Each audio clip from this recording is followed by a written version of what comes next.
Good day everyone, good day ma'am.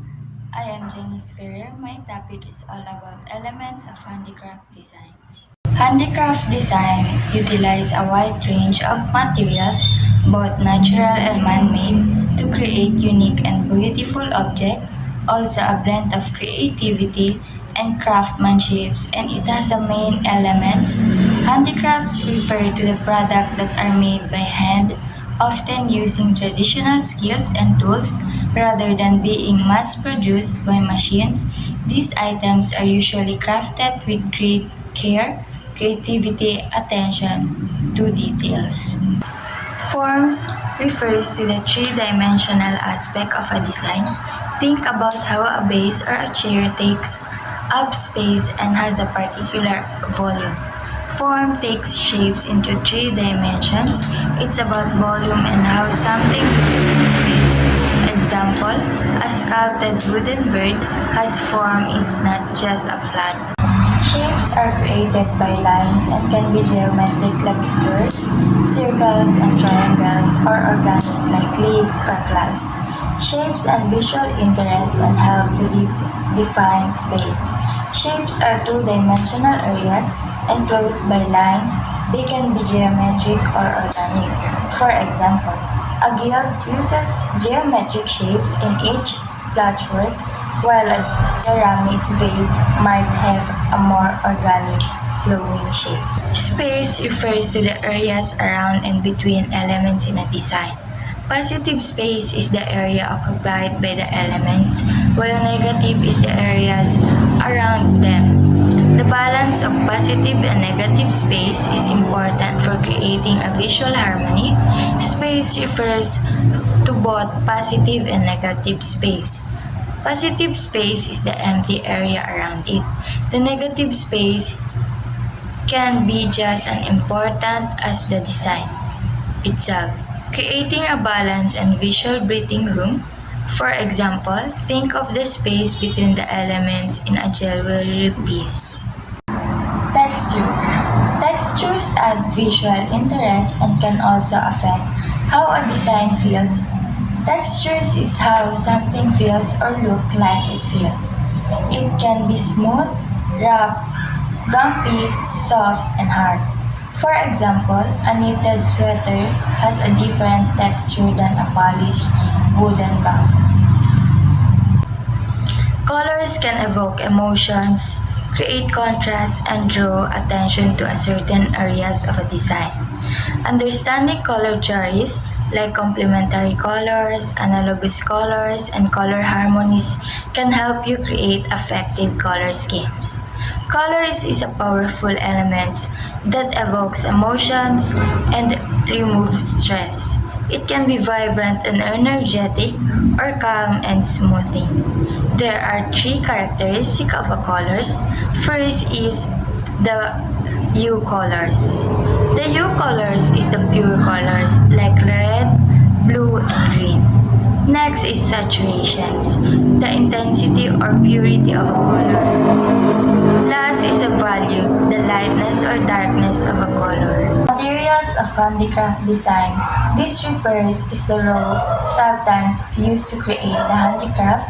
It can be natural materials like woods, clays, textile, or metals, or even recycled materials. First is wood. A wood is a versatile material used for carving, turning, cutting. Popular wood types includes mahogany, oak, pines, and teak. Fibers includes materials like wool, cotton, silk, and synthetic fibers used for weaving, knitting, crocheting, and sewing. Leather is a durable and flexible materials made from the tanned hide or skins of animals. Primarily cattle, it been used for thousands of years for clothing, footwear, accessories, furniture, tools, and stones refers to the natural or sculpted rock materials that artisan shapes, carves, and polish to create decorative, functional, or artistic objects. Metals refers to a wide range of metallic materials that artisan shapes, mold, carves, or decorated by hands to create objects that are functional and artistic. Bamboo is a fast-growing woody grass known for its strength, flexibility, and sustainability, and it's widely used in handicraft and traditional arts across the world. Embroidery is more than decorative stitches. This is storytelling with thread. Across cultures, embroidery convey identity, status, and heritage. Embroidery is the art of creating a decorative designs on fabric using a needles and thread. Weaving symbolizes interconnectedness in many cultures. It represents the weaving of fate or destiny. It also about passed through generation. Weaving is the process of creating fabrics by interfacing two sets of thread at side angles to each others.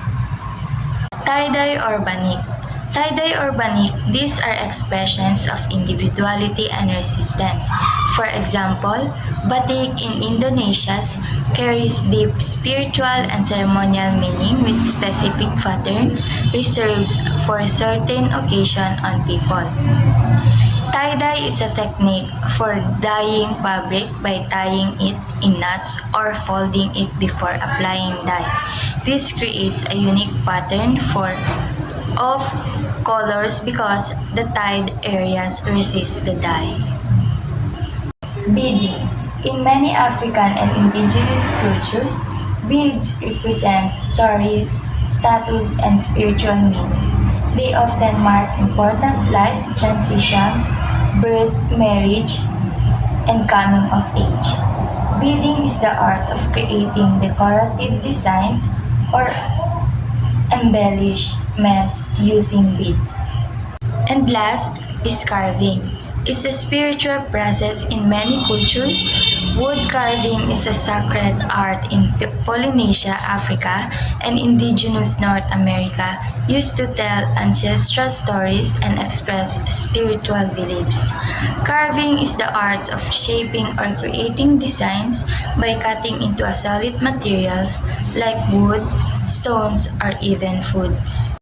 And that's all the topic about elements of handicraft design. Thank you po.